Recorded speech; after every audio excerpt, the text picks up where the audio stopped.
Welcome to the Politics Guys. I'm Michael Baranowski, a political scientist at Northern Kentucky University.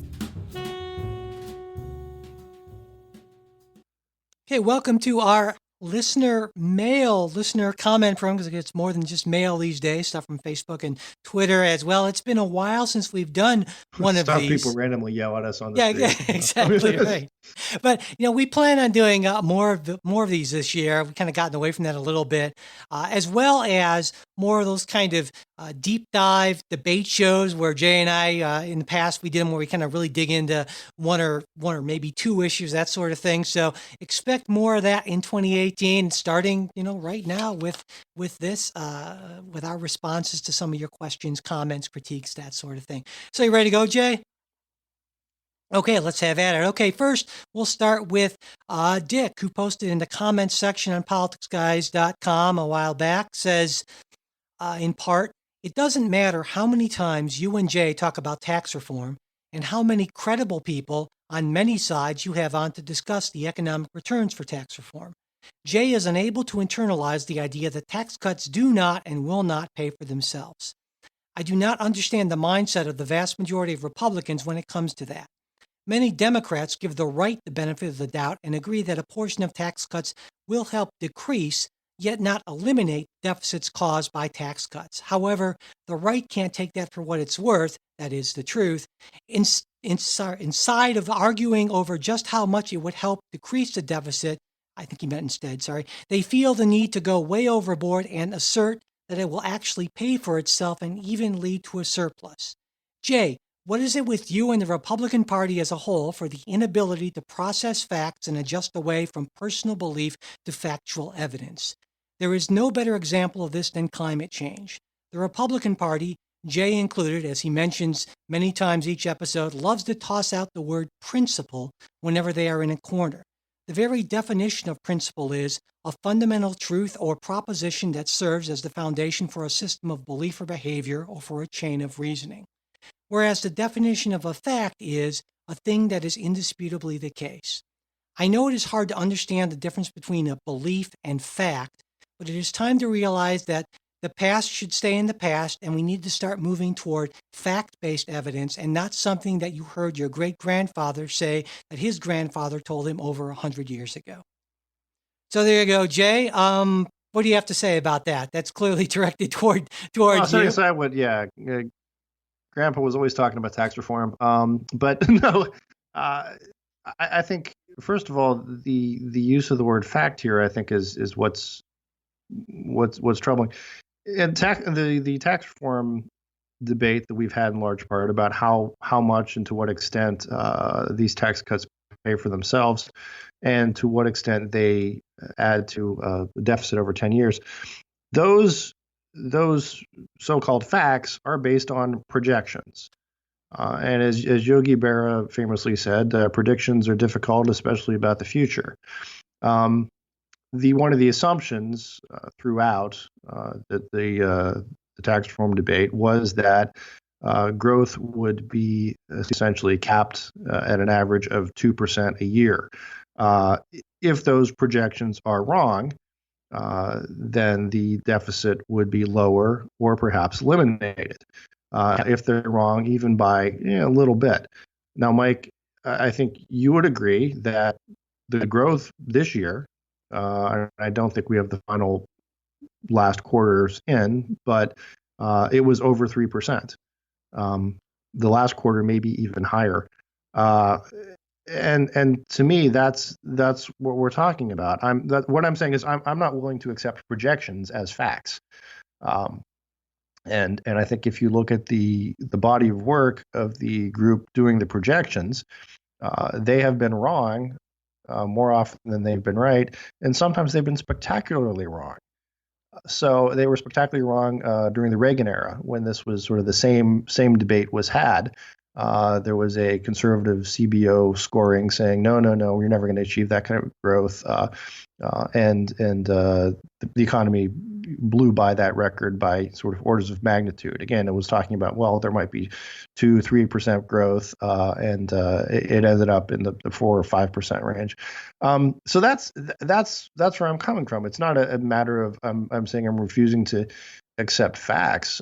It's a matter of the facts aren't in, and we're making policy based on best guesses, and the best guesses by human beings who are often wrong. So um, that's where it kind of, and look, a couple of years from now, we will look at this, and Mike said it, and I've said it, and we'll see what the numbers say and what the projections are, and we'll see who's right.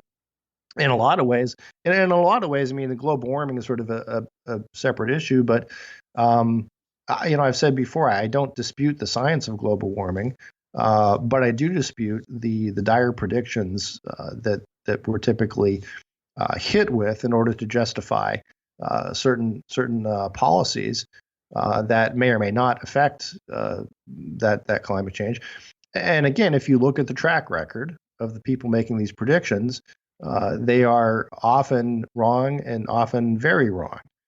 So that's I think my thing is I have less faith in the predictors than Mike does. I think Dick's point, and I would agree with it, is it's not just predictions. It would be one thing if it were a bunch of lefty economists saying that, but of course it's both left and right economists. Okay, I've mentioned a number of times before. One of the most conservative economists you're going to find is Glenn Hubbard, who was George W. Bush's one of the chief architects of that massive tax cut. Even he, when I talked to him, said, "Hey, these things don't entirely pay for themselves." And it's not just projections; it's past history. That's never been the case. And so, I think the concern is that you're saying, well, they could be wrong. But I would argue past history, though, again, 2% growth is well below what the average past history was. Now, I understand your argument that this is the Democrat argument. This is a new normal. This is a different economy than what we had when we look back historically, and therefore we can't expect that same robust growth. But I would disagree, and let's wait for the numbers to come in. I think if they're anything like the numbers this year. Actually, I think this year we're under 3%. For 2017, the final figures are going to be, I believe, are under 3%, actually. So I think you're, but anyway. I'm lying. No, you're not lying. Of course you're not lying. But I think. Let me see what I can find here. I just pulled up the certainly above. Go ahead. But above 2%. Slightly, I believe, right around 2.5%, I believe, is what I have here. But even I believe the Treasury Department said that the only way these things actually pay for themselves is if Congress would implement every single thing that wouldn't increase the deficits if Congress implemented every single thing that President Trump wanted, including his budget, which Congress said essentially was dead on arrival, and that was Republicans as well. And so I think that's the point. Now, climate change, that's a different issue. I would also tend to agree with Dick on that, though you and I have talked about that at length in other shows as well, certainly. CNN, the good people at CNN, Mike, the right wingers, they are saying that on an annualized basis, this is just through July through September, economy grew 3.3%. Initial reading on third quarter growth is 3%. Now, again, this is from a little while ago. But if we go to and we're kind of arguing. We're not really arguing here, but the St. Louis branch of the Federal Reserve, which I would say is probably the best place to go for that, because they have this great site. By the way, folks, if you're ever St. Louis, what do you expect? Well, if you ever want to geek out on economic data, they have a site called it's called FRED, which is for Federal Reserve economic data, amazing source of charts and graphs and all the economic information, domestic economic information you'd ever want. That's my first go-to place for this. They indicate that percent change of gross domestic product in 2017, quarter one was 1.2%, quarter two was 3.1%, and that's the most recent data that they have. So there you go. So anyway, let's move on to our next question. Ready, Jay? I'm ready. Okay, here we go. Now, another listener, actually, I guess a former listener, it turns out, writes, while you and Jay are both very cordial with each other, I think part of why I've lost interest in your podcast is because you both aren't affected personally by many of the issues that you talk about. For example, I appreciate when you raise issues about racial and gender inequality and point at the ways that policies are sometimes created to oppress certain groups. That would probably be me more than you, Jay. But I don't feel like you have much at stake in those conversations. I'm not saying that you don't care. For the record, you clearly do.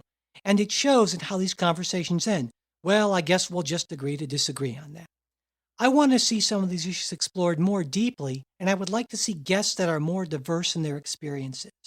I appreciate many of your guests have formal education or occupations in the field that they occupy, and that's an important perspective to have, but I think that's a very narrow perspective. I'd like to see more activists, investigative journalists, and perhaps even listeners on this show. Also, as someone who is more liberal than mainstream Democrats, I feel that your role as the liberal co-host, this would be me obviously, serves to marginalize the voices of more liberal people. You're on the more moderate or even conservative side, and I think that on some issues that's a problem.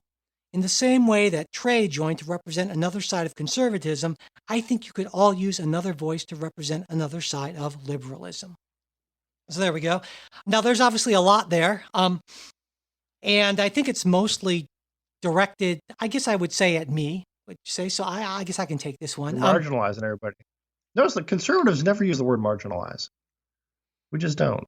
Well, they tend to focus on the elite's war on X, Y, or Z, something like that, whether it's Christmas or coal or what have you, that kind of thing. So I think the feel of grievance and unfairness is the same, but you're right, the vocabulary is certainly different. And a lot of it's directed at you, and rightfully so for dropping the ball. Well, I think I want to respond just to okay, one thing. There's sort of the idea in this country, and it's an unfortunate one, that unless you have lived a certain experience, then you don't have the right to hold an opinion on it. I think that's short-sighted, and I think that's one of the reasons we're sort of in the mess we are, because we necessarily can't talk to one another or about one another.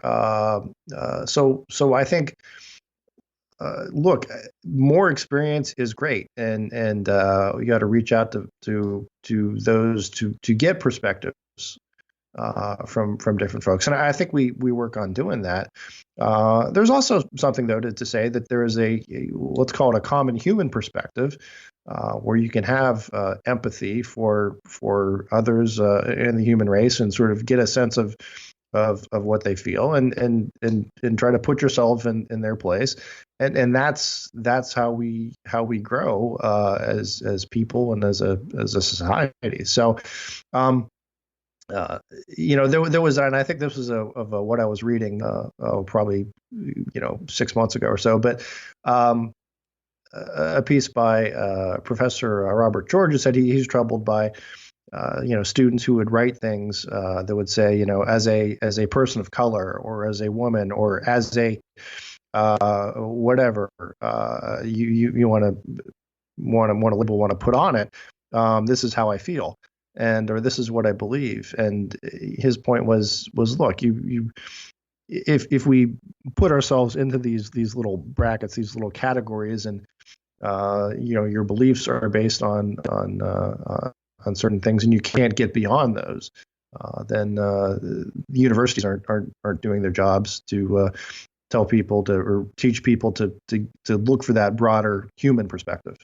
Sure, and I would agree with you to a point on that. I would say that personal experience, personal belief certainly can and should inform views on things, but it can't be, I don't think it should be the be all and end all. Partly I say that as a social scientist saying that, anecdotes are not evidence. Your personal experience may not be generalizable. And that's, I think that's a very important point to make, but that's not to say that it can't be very useful and valuable. And to agree with you on another part of what you're saying is that just because you don't have that personal experience, that means that you may lack a piece that someone else has, but that doesn't completely delegitimize your argument from other grounds. And so on that, I think you and I largely agree. Now as to some of the other critiques, sometimes I'll pick up a book and I'll read the book and I'll be kind of bummed out thinking that it wasn't the book that I hoped it was. The author didn't write about the things that I wanted him or her to write about. And in a way, I think there's part of that here is that the politics guys, we're a certain type of podcast. We're centrist. We tend to be, I wouldn't say agreeable for the sake of being agreeable. We don't shy away from conflict, but we do search for ways that we can kind of, common ground, things that we can agree on. And I think, it's valuable to have fiery activists and that sort of thing and to get those views.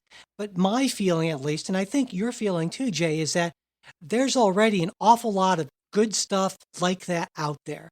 And so that was not what we intended to be, because if people want that, there's, like if you're a fiery liberal, hey, listen to Pod Save America and you're going to get that kind of thing, or shows like that. And those shows are hugely popular. But I think we saw a big problem as being that people were inundated with only that, and we wanted to be something different than that. And so that's out there for people who want that sort of thing, but that's just not who we are or who we're going to be. But that said, we certainly recognize the value of diverse views. And when I try to find guests, I absolutely try to look for people who have diverse views. And I've had some people from the far right and some people from the far Joe? left. Yeah, Joe. I mean, need to bring back Joe. I mean, there are people like that from the right. I brought people from the far left. But yeah, more of the people that I am temperamentally going to be attracted to, and the more of the people that kind of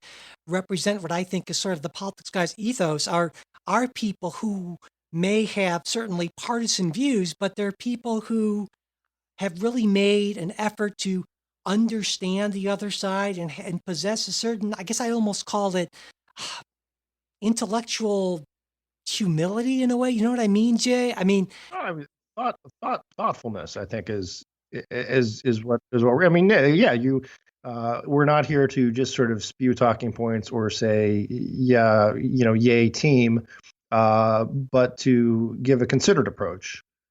To consider the other side's arguments, and where applicable, rebut them. We're not agree. And look, yeah, Mike's right. The reason we started this was in large portion to show that you can have political disagreements and argue vociferously and just not be a jerk. I mean, I think that's sort of the thing. And there is a line of thinking that maybe to win in politics you have to be a jerk, and sometimes that plays out. But if you look at the bigger picture, is that the world you want to live in? And my sense is that our writer is probably not pleased by how that played out in real life, looking at the presidential election. Yeah. Well, and the other side of that, Jay, is that you can disagree without being a jerk, but also you can disagree without ascribing malice or evil to the other side. And to me, that might even be more important, because in so much of what I hear, especially when we tend to get more toward the extremes of the right or the left, is that these people hate America, that they hate certain groups, and they want to see the grand American experiment fail. And I just don't buy that. I know you don't buy that. And, we want to push back hard against that sort of thing. And so that's kind of the tension. While I respect, that people can have far left or far right policy views, so often that gets so entangled with this sort of visceral, emotional, hatred of the other side. And that can be difficult for me to kind of pull apart. And so finding guests who can represent these views without characterizing the other side as evil in some way or another, that's very tricky to do at times, unfortunately. Yeah. And I want to throw in one more thing. And this is, as far as our personal experiences, I think there's maybe some assumptions in there that about our, Mike, you and I's personal experiences is really warranted. And that's because, you don't really know everything someone else has been through, and each person is unique. And the idea that, okay, we're two white guys and that's the end of it. Look, Mike has had a lot of experiences, particularly in the military, that that are very different than what you might expect him to have had as a ivory tower professor. Um, Likewise, I tend to play the role of the patrician scholar. You're sitting ensconced in my wood-lined study. Um, but but look, in real life, I grew up in a Rust Belt town in Ohio. Um, uh, in terms of my one of my jobs I did in college was teaching English as a second language to immigrants. Um, I've, again, Mike interned for the Heritage Foundation. So, I mean, there's what I'm trying to say is there are a lot of things that, through our past we don't actually get into because they're not relevant, but um, uh, you Well, ought not to see us as yeah, stereotypes, I but hope. in fact, they are relevant, right? We don't talk about them, but certainly they inform our views. And I just when you said that one thing, I thought I could just hear listeners on the listening. What, Mike interned for the Heritage Foundation? Yeah, That's well, sorry I outed you there. Yeah, yeah, that was in my previous lifetime. Absolutely, I was certainly far more of a fiery conservative than Jay was. I was always trying to pull him to the right. In fact, that's but you would agree, no, in when you interned there, I mean, those were, you may disagree with them now, but they yeah. were perfectly reasonable, decent, nice people, right? Oh yeah. That's my point. That's part of what informs my experience. I've spent a lot of time in my formative years with people not just of the right, but of the far right, and they were some they were some just amazing, decent, thoughtful, wonderful folks. And that's been my experience. I tell people that about Joe all the time, who I've had on the show, and people just like, this guy is just awful. But he's one of the kindest, most gentle, nice people in personal relationships that I've ever known. And that is my experience with people when you get to know them almost, across the board. And that's, I think, part of what we're about here. So anyway. Moving on. Next, a question, Jay, to you, asked on Twitter from a listener, C Dubs. He writes, Jay is described as a GOP strategist in the show opening. I would be interested in his soliloquy on how his Burkean ideals align, if at all, with the current Republican platform. I Okay. really like that Uh, question. yeah, no, that is. And I guess there are, first of all, there is the ideal of, um, if you're sitting down reading a book or writing a book, saying, "Wow, if I were really in charge, this is how government ought to run. This is how things should be." I would go with that Burkean idea, and Burkean, conservative being the idea that, look, the government ought to be limited, and that the most important check and balance on ourselves, the best way to run society is the way we have done so traditionally, and through our older institutions, through the family, the church, the business, the community voluntarily organization. That so much of the business of our lives can really be regulated and is better regulated by these types of entities than by the government stepping in. Um, so, and that's not to say, often when you say Burke and traditionalist, people say, "Oh, what about that?" But there are a lot of traditions that ought to change. Uh, but Burke would tell you they ought not to change simply for no reason, or on whims. So, um, I think that's probably just so people know what we're talking about there. Also, yeah, Um, let me just chime in here just a few things, because of course I'm something of a you're a of a big Burke Burkean as scholar well, too, and, yes. and there's also these related concepts of sort of a ring of concentric circles, and that things should be as handled as close to that center ring, which is basically the family, as reasonably possible. So you have maybe the family, the extended family unit, the neighborhood, the community, the state, and so forth and so on. And you push things down to that closest level you can, and build based on that. And then when things Because it's more change, responsive, more democratic, and again, it's yeah, more reflective of the community that you live in. exactly, and that when things change, that certainly they can change and they should change. It should be to the extent possible organically and bubble up from these lower units, basically. Right. And that, again, that sort of, you can sort of see that in the conservative position that there are a lot of things that ought to be handled by the states rather than the federal government. And the state's more responsive and again, more organic. But anyway, setting aside, that's sort of what Burkean conservatism is about in a nutshell. Uh, so yes, in the perfect world, that's where I'd be. But we don't live in the perfect world. We live in a world where people run for office, and you have to select the lesser of two evils. Sometimes the lesser of two evils in a primary, and then the lesser of two evils in a general. So that's that's the way the world works. So while I would support candidates that have that same worldview, they're not always out there.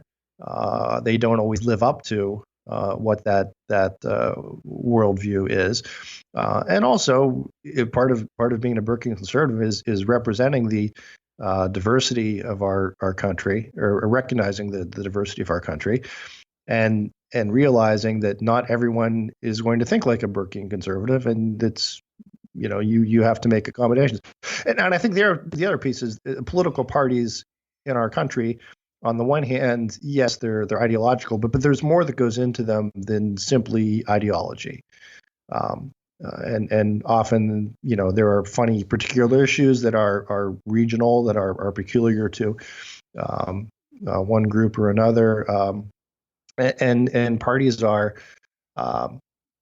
again, it's not that there is one party, handbook. I mean, there's a platform, but that is cobbled together by sort of a coalition of different interest groups.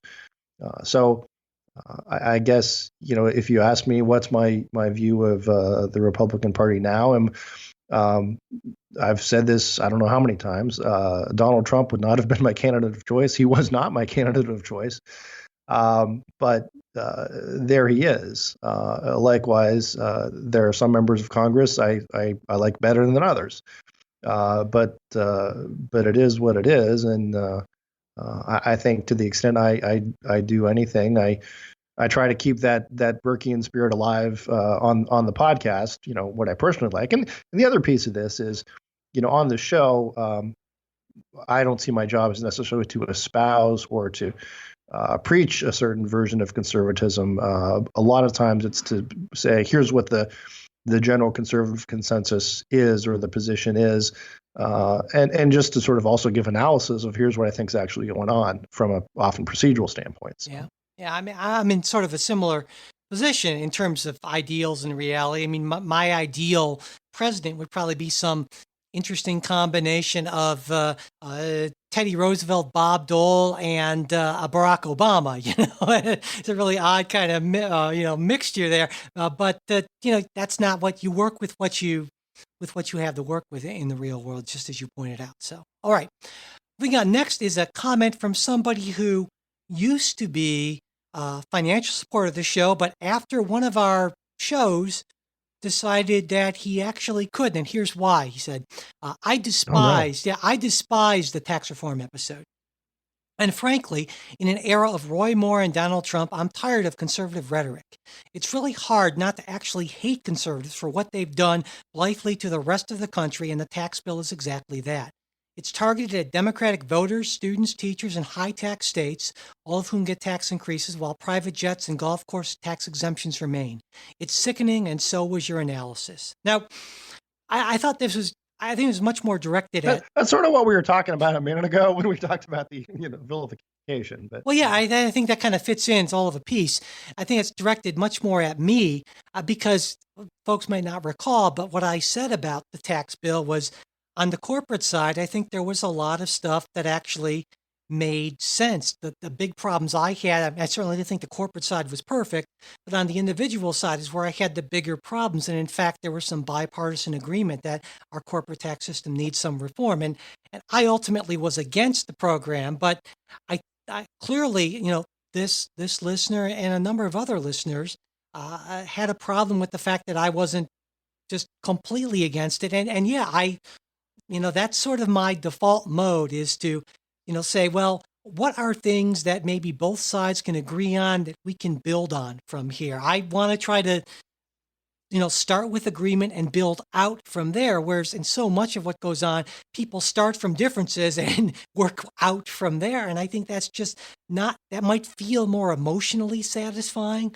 But in the end, I think it just doesn't get us where I really think conservatives and liberals, most of us, want to go. And that's to a better, stronger, more prosperous America. And so sometimes we're going to lose supporters because of that, right. and that's okay. It's too bad, but that's just the price we pay, I think. So, all right. He'll come back once he sees how much more he's saving and withholding. Come February, I imagine the financial contributions will resume. There you go. Let's hope so. All right. Let's see here. Next we have listener Sean, who writes, Who would be the Democrats' best chance to defeat Donald Trump in 2020? I suspect not the current crowd of extremely liberal candidates like Elizabeth Warren or Bernie Sanders, but rather some relatively moderate governor you never heard of, like Colorado Governor John Hickenlooper or North Carolina Governor Roy Cooper. Also, do you think that John Kasich will run against Donald Trump in the Republican primaries? I do. So that sounds like there's a question for you and a question for me. Let me take the Democratic side. I honestly am not looking past 2018 at this point. A lot can happen. When you take a look at who past nominees were, at this point in time, anyone's guess. And so I don't really get into that prognostication this far out. Though what I will say, I've joked a little bit about Kamala Harris and so forth. There are some people whose views I kind of like, but in terms of who the Democratic Party is going to end up supporting, I don't think anyone knows, and anyone who says they know I think is more or less full of it based on past history. So I don't know. My concern right now is I wouldn't mind seeing like a Kamala Harris type of person be the nominee. I certainly agree with you, Sean, that it should be a more moderate person. But, we'll see what happens. Jay, what do you think on the Republican side? That John Kasich question, you want to answer that or tackle that? Well, first, I want to think, get your thoughts on the sort of the Oprah boomlet of the last week. Now, this question came in like a couple weeks ago before the sort of Oprah speech and hinting that she might run. But God,